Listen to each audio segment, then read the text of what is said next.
Hello, my name is Karen Wheeldon and I'm with the Spring 2025 class. I am here to talk to you about anatomy of the eye.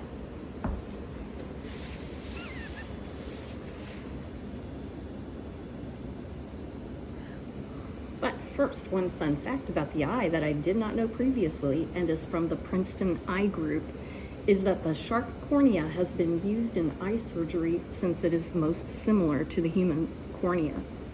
That said, the parts of the eye are as follows.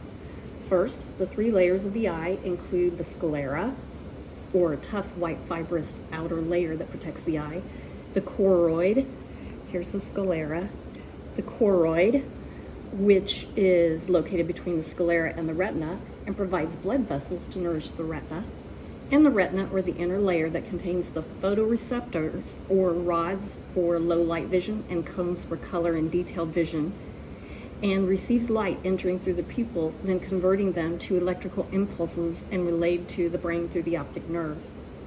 The retina extends from the ora serrata, or part of the inner eye where the retina ends and the choroid layer can be seen, and helps maintain retinal structure, attaching itself to the vitreous body, all of the way to the optic nerve head.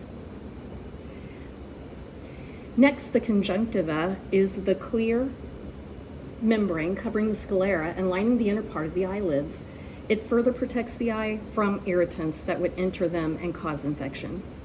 Now, in order of the diagram on your screen from your right, then the anterior segment consists of the following: the canal of Schlemm, right here,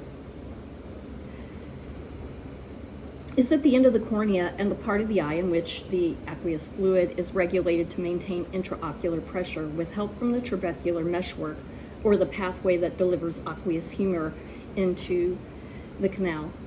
The iris then is the colored portion of the eye that contains the pupil. It is the part that actually controls how much light enters into the body by enlarging and minimizing the pupil.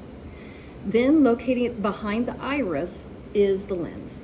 The crystalline lens is a strong but flexible transparent part of the eye that focuses light by its changing curvature. It provides secondary refraction after the cornea and gets fatter for focus at near vision, also called accommodation, to converge rays of light for near viewing. The pupil, which is literally a hole, is in the center of the iris and allows light to pass through. The cornea is in the front.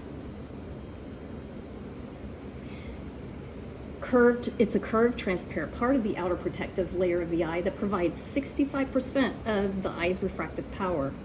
Then the aqueous is the watery fluid within the anterior chamber of the eye. It provides nutrition for other nearby parts. The suspensory ligaments are long, thin fibers connecting the lens to the ciliary muscles. Its function is to keep the position of the eyeball in place. Also located behind the iris, but an extension of it, is the ciliary body. And up here. The ciliary body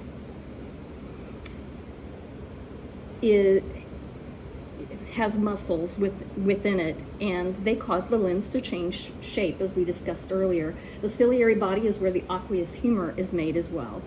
Finally, the posterior segment includes the following eye parts. The vitreous is the clear gel-like substance that fills the space between the lens and the retina. Its job is to maintain the shape of the eye and provide support. Located at the very back of the eye is the optic nerve, which is a bundle of fibers carrying those visual electrical impulses from the retina to the brain. The optic disc then is the head of the optic nerve at which ganglion cell axons leave the eye. Since there are no photoreceptors at the optic disc, it is also referred to as the blind spot of the eye. The fovea centralis is the center of the macula, and it has the highest concentration of cones. The fovea provides best vision, or 20/20. And then the macula, which is the small oval area in the center of the retina that has mostly cones and provides high acuity for one's central vision. And now we have come full circle back to the choroid and the sclera areas. Thank you so much for watching.